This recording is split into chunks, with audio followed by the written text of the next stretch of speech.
Planning for your retirement, it's a marathon. It's not just a sprint. It requires careful consideration of various factors. Have a strategy that centers around the concept of coast funding that helps people strategize around these hard to predict areas of their financial planning to fund meaningful goals such as retirement or funding education. It's really a framework. So what is coast funding in terms of retirement or financial planning? It refers to this point where your existing investments are projected to grow sufficiently to reach your goal, even without making any further contributions along the way. It's the moment where you can essentially lay back and coast without working to save so much. And then it's just relying on the power of compounding and market growth to carry you through. This doesn't mean you would always stop saving altogether. Rather, it signifies a point when you can shift your strategy. The concept particularly is relevant for those heavily invested in company stock or stock options. So understanding when you might reach this point of coasting can help you make decisions about future contributions and risk management. The allure of coasting is undeniable. It offers this freedom point where you potentially can reduce your contributions and enjoy that money that you were otherwise saving. It contributes to a feeling of financial security and the ability to allocate funds elsewhere if you want to take greater risks in your investments or in your career, or even accelerate your financial goals altogether by continuing aggressive contributions. However, it's crucial to approach coasting with caution. There are plenty of areas to make mistakes, so understanding all the implications involved with your plan is critical. If we can develop a strategy to get you to a point of coasting to your goals, it opens up a point of financial security and greater options to potentially take more risk with company stock or other areas that you may define as the best for your situation. But doing this requires a careful assessment of your current portfolio, projected growth rates, and risk tolerance. So how would I define where my coast point is? There are several factors that influence what your coast point would be that are unique to you. At a bare minimum, to calculate what your coast number is, you would need the following pieces of information. Current savings and investments. The larger your current savings and investments, the sooner you're likely to reach your coast point. Then there's investment returns. The higher your investment returns, it can accelerate the growth in your savings, bringing your coast point closer. But the level of risk you're comfortable taking influences what portfolio and what returns you're likely to achieve. It also is important to figure out what return you're comfortable assuming for the future, which is unknown. And your retirement goals, that's another big factor. More ambitious retirement goals may require a more aggressive accumulation plan to get to that coast point. Time horizon matters too. The more time you have, the more time you can grow your investments, making it easier to reach that coast point. And then the withdrawal rate, if you need to spend a lot of money to go on all these vacations, it's going to necessitate a larger nest egg, pushing your coast point potentially further out into the future. While I would recommend working with a financial planner to calculate what this coast point is and avoid any costly errors in your assumptions, basically what you need to do is calculate what your future goals are going to cost you in terms of financial independence and how much money you have today. If your projected rate of return on that current nest egg is short of what you'll need in the future, you're likely going to need to save more to catch up. And I'll be posting some videos on the various ways to solve these shortages in financial plans. It's also worth noting that it's important to develop a contingency plan to address unexpected events such as job loss or company underperformance. Since when you get to your coast point, you're still depending on work, even though you're not saving as much. You're dependent on your job or company specific performance if you have a significant part of your compensation in company stock. And so having a contingency fund helps protect against a severe setback if there's an unexpected event that affects your overall plan there.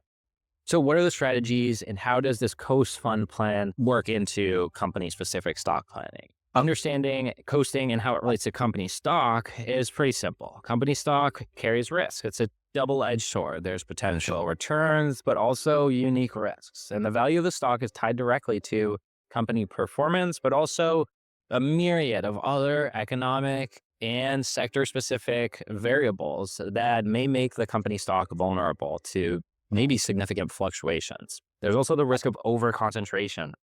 So reliance on one company stock in your whole plan, it's important to diagnose at what's the impact of this company underperforms or the stock doesn't do as well or faces disruption or difficulties.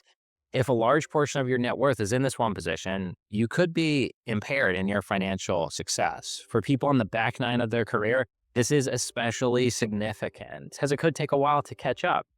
This is why diversification is key in mitigating risk. Then there's the lack of liquidity. Some companies' stock or stock options require a specific selling window, and it may not be as easy to convert these shares into cash, which creates challenges for your financial planning.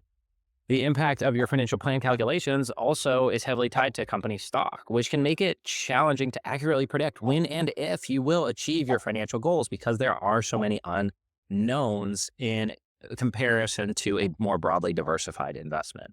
Conservative projections are essential to avoid disappointment and accurately predict the future and avoid failure in your financial plan. And that can be really difficult to define what it is when we're only dealing with one specific stock, which can be kind of random. Therefore, understanding your company stock holdings, how that affects your financial plan is paramount. You have to have a strategic approach, and it starts with diversification. Diversifying your portfolio beyond your company stock to reduce risk and invest in places and some mix of asset classes, stocks, bonds, real estate, so forth. Even if you are bullish on your company stock, it may make sense to aggressively diversify until you reach your coast goals or are reasonably close to your coast goals. Once you've achieved this or approach achieving coast funded, then you have a significant amount of portfolio ability to take risk without putting your long-term financial security at stake. This can be where it starts to make sense to hold on to company stock options or make elections that are a little bit more aggressive with your equity planning. Then there's tax implications. Of course, we don't want the tail to wag the dog, but tax-specific implications may be something we want to take a look at. Sometimes it makes sense to pay a little bit more tax now, though everyone's situation is different. And then there's behavioral bias. Company stock is one of the areas where I see cognitive bias interfere with rational decision-making more than any other area. More often than not, companies create these internal presentations about the company progress, and a lot of it has truth, but are not representing the threats and the risks the company face as heavily because they don't want to discourage employees from having enthusiasm about the firm. This leads to a herd mentality, and people don't want to be seen as someone different from their peers. Representative bias is also very big when it comes to company stock and equity planning. Almost everyone can think of a company where employees got rich off their stock options, whether it be Walmart or Google, or more recently, NVIDIA. But few people can name companies where the employees lost everything, such as Eastman Kodak or Cisco in the early 2000s. And in fact, the vast majority of people that have stock options or company equity would be significantly better off diversifying into broader portfolios. And then there's financial advice. Seeking professional advice for a personalized plan that considers your unique circumstances, your unique risk tolerance. A financial advisor can help you navigate these complexities when it comes to stock and stock options. Feel free to contact us at Parkmount Financial. We've worked with a lot of people that have equity compensation and can certainly share some of our playbook. While I believe the financial plan comes first, it's also important to not discount a company's merit. We use a framework where we're evaluating specific standard of variables and statistics across companies in the same industry and across the market as a whole. This can help us develop an idea of how excellent the company is using an objective standard. If you believe your company is going to do really well, it should show up in the metrics of what the company has done and is expected to do in the future. So in conclusion, coasting can be a valuable tool in retirement planning, but it's not a one-size-fits-all situation. And understanding the nuances of coasting and how that is unique for each individual, particularly when significant portions of your wealth are tied into company stock and the future compensation you're expecting, it could be useful in helping to develop a plan to diversify. And professional advice can be valuable along the way. Hopefully you found this video helpful and you're able to start thinking about what a coast plan looks like for you. Remember, your retirement security is paramount, and a proactive approach is always the best strategy. If you found this video helpful, please feel free to check out our video below on how you may be able to use financial planning to boost your nest egg by 100, 200,000, maybe even more by the time you get to retirement.